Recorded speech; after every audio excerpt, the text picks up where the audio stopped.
Guys welcome to our YouTube channel. Hello guys, welcome to our YouTube channel. और आज हम पढ़ने वाले हैं रेक्टिफायर। हमने रिवर्स बायसिंग, फॉरवर्ड बायसिंग, इनकी कैरेक्टरिस्टिक सब कुछ पढ़ लिया। अब हम पढ़ने वाले हैं रेक्टिफायर। ये रेक्टिफायर क्या होता है? रेक्टिफायर एक ऐसी डिवाइस होती है जो कि एसी को पल्सिंग डीसी के अंदर कन्वर्ट करती है। जो हमारे पास में एसी वोल्टेज आती है उस एसी वोल्टेज को डीसी वोल्टेज में कन्वर्ट करती है। वो डिवाइस हमारी क्या होती है? रेक्टिफायर होती है। रेक्टिफायर है वो कि डायोड के प्रिंसिपल पे वर्क करती है। फॉरवर्ड बायस में ही कंडक्ट होता है रेक्टिफायर, रिवर्स बायस में कंडक्ट नहीं होता है। So when diode is forward bias it conduct, otherwise diode in reverse bias that is not conduct. ये दो टाइप के रेक्टिफायर क्या होते हैं? दो टाइप के होते हैं। एक हाफ वेव रेक्टिफायर होता है, एक फुल वेव रेक्टिफायर होता है। सबसे पहले देखते हैं हाफ वेव रेक्टिफायर का सर्किट डायग्राम। कि हमने एक स्टेप डाउन ट्रांसफॉर्मर लिया। थोड़ा डायग्राम पे ध्यान मत दीजिएगा, डायग्राम थोड़ा ऐसा ही है, समझने पे ध्यान देना। कि हमने एक हमने एक स्टेप डाउन ट्रांसफॉर्मर लिया हमने। इसके अंदर एक कोयल को एसी से एसी से कनेक्ट कर दिया। एंड सेकंड कोयल को हमने जंक्शन डायोड से कनेक्ट कर दिया। ठीक है, जंक्शन डायोड से कनेक्ट कर दिया। ठीक है, उसके बाद में जैसे ही हम एसी में पॉजिटिव पल्सिंग लेते हैं, एसी में क्या होता है? पॉजिटिव नेगेटिव सारी वैल्यूज़ होती है। जैसे ही हम एसी के अंदर पॉजिटिव पल्सिंग लेते हैं, पॉजिटिव पल्सिंग लेंगे तो हमारा जो ट्रांसफार्मर होगा वो क्या होगा? वह ट्रांसफार्मर में कुछ ना कुछ करंट फ्लो होगा। पहले मान लिया कि हमने P1 टर्मिनल को पॉजिटिव मान लिया, P2 टर्मिनल को हमने नेगेटिव मान लिया। इसकी वजह से सेकंड कॉइल के अंदर भी क्या होगा? करंट फ्लो होगा। एंड करंट क्या होगा? लेंज लो के अकॉर्डिंग फ्लो होता है ट्रांसफार्मर में। करंट क्या होता है? जिस वजह से इंड्यूस होगा उसी लेंस अकॉर्डिंग टू लेंस लो, जिस करंट से करंट इंड्यूस होता है उसी करंट का क्या होता है? अपोज करता है। यहाँ पे पॉजिटिव नेगेटिव होगा तो यहाँ पे नेगेटिव पॉजिटिव होगा। यहाँ पे S1 S2 क्या होगा? हमारा नेगेटिव पॉजिटिव होगा। S1 S2 नेगेटिव पॉजिटिव होगा तो हमने पॉजिटिव नेगेटिव लिया ना यहाँ पे। यहाँ पे नेगेटिव पॉजिटिव होगा हमारा, नेगेटिव पॉजिटिव होगा। एक मिनट, हमने यहाँ पे पहले P1 को क्या किया? नेगेटिव किया है। एंड P2 को क्या किया? पॉजिटिव किया है। P1 को नेगेटिव, P2 को पॉजिटिव। यहाँ पे S1 क्या होगा? पॉजिटिव होगा। एंड S2 क्या होगा? नेगेटिव होगा। S2 क्या होगा? हमारा नेगेटिव होगा। अब जो डायोड का जो P भाग है वो पॉजिटिव से कनेक्ट है, और जो डायोड का जो N भाग है वो नेगेटिव से कनेक्ट है। तो हमारा ये वाला जो पार्ट है वो क्या होगा? डायोड क्या होगा? फॉरवर्ड बायस में होगा। डायोड फॉरवर्ड बायस में होगा। हमें लोड रेजिस्टेंस से आउटपुट क्या होगा? पॉजिटिव मिलेगा, बिकॉज फॉरवर्ड बायस में है। तो ट्रांसफॉर्मर क्या होगा? कंडक्ट करेगा तो हमें पॉजिटिव वैल्यू मिलेगी।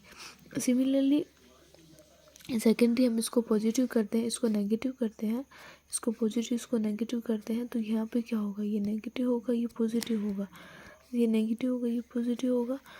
ये नेगेटिव पॉजिटिव होगा तो हमारा डायोड होगा वो रिवर्स बायस में कंडक्ट होगा। एंड वी नो कि जो रेक्टिफायर है वो रिवर्स बायस में कंडक्ट नहीं होता है। जब रिवर्स बायस में कंडक्ट नहीं होगा तो हमें कोई वैल्यू नहीं मिलेगी। उसके बाद में सेम प्रोसेसिंग चलता रहता है। जैसे जैसे ये प्रोसेसिंग आगे बढ़ती है वैसे वैसे पॉजिटिव, जैसे डायोड फॉरवर्ड बायस में कनेक्ट होगा तो कुछ ना कुछ आउटपुट मिलेगा, रिवर्स बायस में कनेक्ट होगा तो आउटपुट नहीं मिलेगा।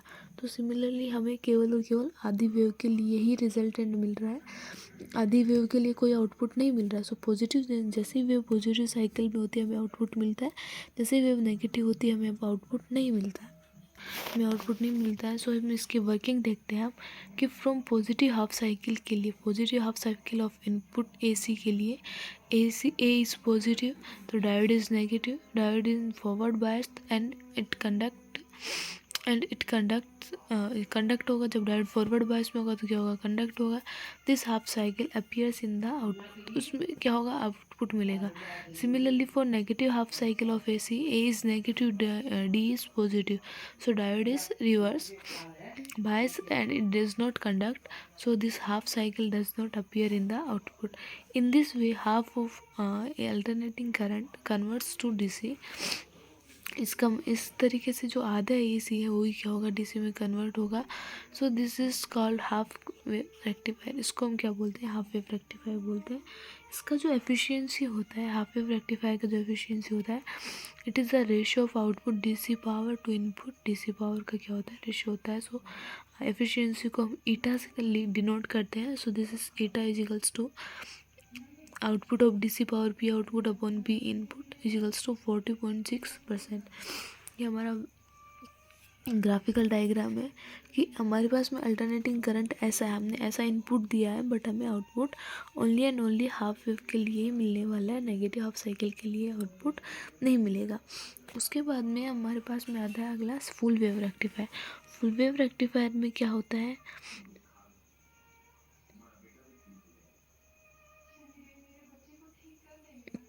फुल वेव रेक्टिफायर में क्या होता है कि इसमें दो डायोड को कंसिस्ट करते हैं। दो डायोड लेते हैं, D1 और D2 दो डायोड लेते हैं, और दोनों डायोडों को स्टेप डाउन ट्रांसफॉर्मर से क्या करते हैं, कनेक्ट करते हैं, और साथ में एक लोड रेजिस्टेंस कनेक्ट करते हैं दोनों डायोड के सेंटर पे। लोड रेजिस्टेंस को कनेक्ट करते हैं और वही एक AC सोर्स हम ऐड करते हैं प्राइमरी कोल से। सिमिलरली वही लेंस लो यहाँ भी वर्क करेगा, यहाँ भी वही लेंस लो वर्क करेगा, बट यहाँ डिफरेंस इतना है कि डायोड दो है हमारे पास में। तो डायोड क्या है, अल्टरनेटिंग फॉरवर्ड रिवर्स बायस में कनेक्ट होते रहते हैं। कि जैसे ही एक फर्स्टली पहला डायोड हमारा जब फॉरवर्ड बायस में होगा तो सेकंड डायोड हमारा रिवर्स बायस में होगा, ऑब्वियस सी बात है। उसके बाद में जैसे तो एक डायोड से हमें आउटपुट मिलेगा। उसके बाद में जैसे हमारा D2 डायोड फॉरवर्ड बायस में है तो D1 डायोड रिवर्स बायस में होगा, तो हमें D2 से आउटपुट मिलेगा। तो ऐसे करके हमें D1 D2 दोनों से अल्टरनेटिंग आउटपुट मिलते रहते हैं, एक को छोड़ के एक को आउटपुट मिलते रहते हैं। इसलिए तो इसमें क्या है, हमें फुल वेव के लिए ही आउटपुट मिलेगा, इसलिए इसको क्या बोलते हैं, फुल वेव रेक्टिफायर बोलते हैं। सो इसका वर्किंग देखते हैं, पहले देखते हैं इसमें क्या क्या हमने लिया है। So it consist of two diodes D1 and D2 connects to a center tap step down transformer and load resistance. कि हमने एक स्टेप डाउन ट्रांसफॉर्मर लिया है जिसके सेंटर पे एक लोड रेजिस्टेंस को ऐड किया है, एंड दो उसमें डायोड कनेक्ट किया है, एक अल्टरनेटिंग सोर्स ऐड किया है। ये हमारा फुल वेव रेक्टिफायर का सर्किट डायग्राम है। अब इसमें क्या है, load resistance is connected to the middle of the two coil of the transformer. उसके बाद में इसकी वर्किंग देखते हैं। For the first positive half cycle of input AC, A is positive and E is क्या होगा, नेगेटिव होगा। पहले हाफ साइकिल के लिए A क्या होगा, पॉजिटिव होगा, एंड E क्या होगा, नेगेटिव होगा। सो D1 is forward biased and D2 is reverse biased. So D1 conducts and current passes in the cycle. D1 conduct होगा और इसमें क्या होगा, ABCFA से क्या होगा, हमारे पास में करंट फ्लो होगा। But for negative half cycle of input, इस टाइम पे करंट ओनली D1 डायोड से पास होगा, D2 डायोड से के थ्रू करंट कोई पास नहीं होगा, because D2 diode reverse bias में होगा, और रिवर्स बायस में रेक्टिफायर कंडक्ट नहीं करता है। ओनली D1 बायस में ही हमारा क्या होगा, रेक्टिफायर कंडक्ट करेगा। एंड सिमिलरली जब नेगेटिव हाफ साइकिल होगा इनपुट AC का, तो हमारे पास में जो A होगा वो नेगेटिव होगा, E पॉजिटिव होगा, तो D2 डायोड क्या होगा, फॉरवर्ड बायस में होगा, and D1 diode reverse bias में होगा। सो D2 conducts and current passes in the cycle DCFE. In this way full cycle of AC converts to DC। So पूरा जो साइकिल है AC का वो क्या होगा, DC में कन्वर्ट होगा। So it is called full wave rectifier. इसको हम क्या बोलते हैं, फुल वेव रेक्टिफायर बोलते हैं। हमारे पास में डायग्राम है कि हमने इनपुट में AC वेव दी और हमें DC में आउटपुट मिला पूरी वेव के लिए, बट अलग अलग डायोड से मिला। ये ध्यान रखने वाली बात है, अलग अलग डायोड से मिला है। पहला आउटपुट D1 से, सेकंड आउटपुट D2 से, फिर D1 D2 ऐसे करके दोनों डायोड से साथ साथ में हमें आउटपुट मिलता गया। इसका जो एफिशिएंसी है वो है, it is the ratio of output of DC power and input AC power. So eta is equals to P output upon P input, और 81.2%। लगे इसका efficiency of full wave rectifier is double to the efficiency of the half wave rectifier। Half wave rectifier से दोगुना efficiency होता है full wave rectifier का, क्यों? Because of half wave rectifier में हमें हाफ वेव का ही आउटपुट मिल रहा है, बट यहाँ पे फुल वेव रेक्टिफायर में फुल वेव का आउटपुट मिल रहा है। उसके बाद में आता है हमारा जेनर डायोड की। वोट इज जेनर डायोड क्या होता है? सो ये एक हमारा जेनर डायोड का क्या है, सिंबल है कि जंक्शन बना दो। जंक्शन के बाद में जो सीधा हम जंक्शन पीएन जंक्शन डायोड में जो हम सीधा डंडा लेते थे उसकी जगह यहाँ पे जेड साइन दे देते हैं थोड़ा। इसका जो वी आई करेक्टरिस्टिक ग्राफ है वो फॉरवर्ड बायस के लिए तो सेम ही होता है। फॉरवर्ड बायस का जैसे करेक्टरिस्टिक ग्राफ था होता था वैसा ही होता है फॉरवर्ड बायस के लिए, तो इसका करेक्टरिस्टिक ग्राफ सेम होता है। बट रिवर्स बायस के लिए इसका करेक्टरिस्टिक ग्राफ थोड़ा अलग होता है, बिकॉज ऑफ हम जैसे जैसे क्या होता है जेनर डायोड लेते हैं, तो जेनर डायोड के अंदर क्या होता है कि इनिशियली जेनर डायोड में क्या होता है कि हम जेनर डायोड फर्स्टली तो रिवर्स बायस में कनेक्ट करता है। पहला बात जेनर डायोड रिवर्स बायस में कनेक्ट करता है। दूसरी बात रिवर्स बायस में क्या होता था, पीएन जंक्शन डायोड का रिवर्स बायस में जो डिप्लेक्शन लेयर था वो बढ़ जाता था। बट जेनर डायोड के अंदर क्या है, डिप्लेक्शन लेयर कम हो जाता है और वो ये रिवर्स बायस में कंडक्ट करता है।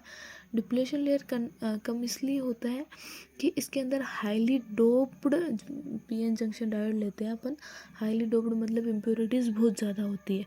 सो अगर इम्प्योरिटीज़ बहुत ज़्यादा होगी तो नंबर ऑफ माइनॉरिटी भी ज़्यादा होगा, बिकॉज नंबर ऑफ मेजॉरिटी भी ज़्यादा होंगे। चार्ज कैरियर ज़्यादा होंगे तो मेजॉरिटी चार्ज कैरियर जब ज़्यादा होंगे तो माइनॉरिटी चार्ज कैरियर्स भी तो ज़्यादा होंगे ना।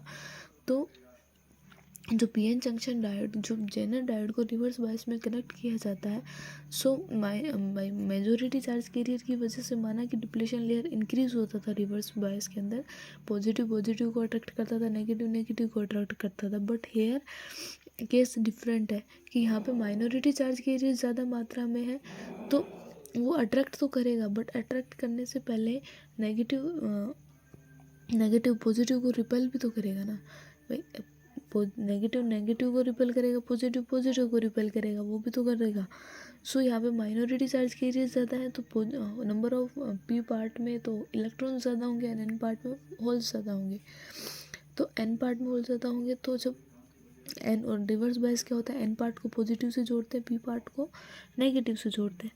जब पॉजिटिव को रिपेल करेंगे एंड नेगेटिव को रिपेल करेंगे तो डिप्लेशन लेयर के पास में क्या होगा, प्रेशराइज हो जाएगा, प्रेशर बहुत ज़्यादा बढ़ जाएगा। Number of minority charge carriers का जो डिप्लेशन लेयर है वो क्या हो जाएगा, हमारा कम हो जाएगा। डिप्लेशन लेयर हमारा क्या हो जाएगा, कम हो जाएगा।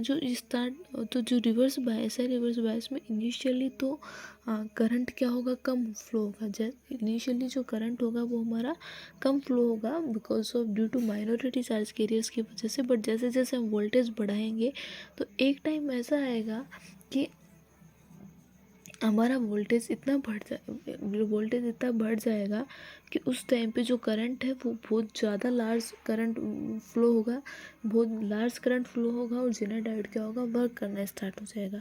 सो जेनर डायोड रिवर्स बायस में काम करता है। बट रिवर्स बायस और जेनर डायोड में कितना सा डिफरेंस है कि जो रिवर्स बायस करेक्टरिस्टिक था, पीएन जंक्शन डायोड था, उसके अंदर एक लिमिटेड वोल्टेज के बाद में वो जो जंक्शन डायोड था वो ब्रेक डाउन हो जाता था, टूट जाता था और वो वर्क नहीं करता था। बट जेनर डायोड क्या है कि स्टार्ट ही उस जेनर वोल्टेज से करता है जहाँ पे करंट बहुत ज़्यादा फ्लो होने लग जाता है। ये वर्किंग करना ही उस जगह से स्टार्ट करता है जहाँ पे कि जिस वोल्टेज पे पीएन जंक्शन डायोड टूट जाता था बहुत ज़्यादा करंट फ्लो होने के चक्कर में, उस जगह पे जेनर डायोड वर्क करता है। उस वोल्टेज पे वो वोल्टेज जिसके ऊपर जेनर डायोड वर्क करना स्टार्ट कर देता है उसको हम जेनर वोल्टेज बोलते हैं।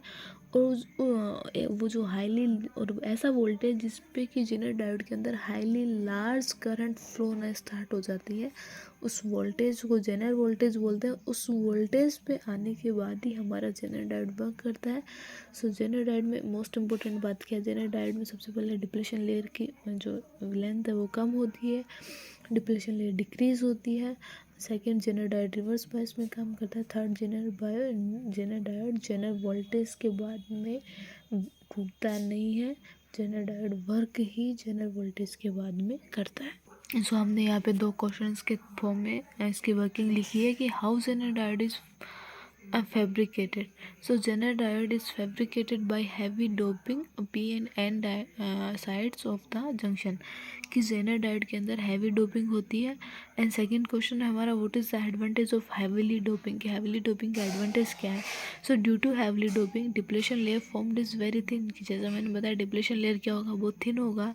And the electric field to the junction, और जो इस जंक्शन के थ्रू जो इलेक्ट्रिक फील्ड है इज़ एक्सट्रीमली हाई, बहुत ज़्यादा हाई होगा even for a small reverse bias voltage. So Zener diode हमेशा रिवर्स बायस में वर्क करता है, इसके अंदर एक्सट्रीमली हाईली करंट फ्लो होता है तब जेनर डायोड वर्क करता है। और जेनर डायोड में डिप्लेशन लेयर क्या होती है, कम होती है। और जब जिस वोल्टेज पे जेनर डायोड में हाईली लेस करंट फ्लो करता है वो वोल्टेज को हम जेनर वोल्टेज बोलते हैं। सो गाइस आज की वीडियो में इतना ही, आगे का पार्ट नेक्स्ट वाली वीडियो में देखेंगे। वीडियो पसंद आए तो लाइक शेयर एंड सब्सक्राइब जरूर करना। Thank you so much.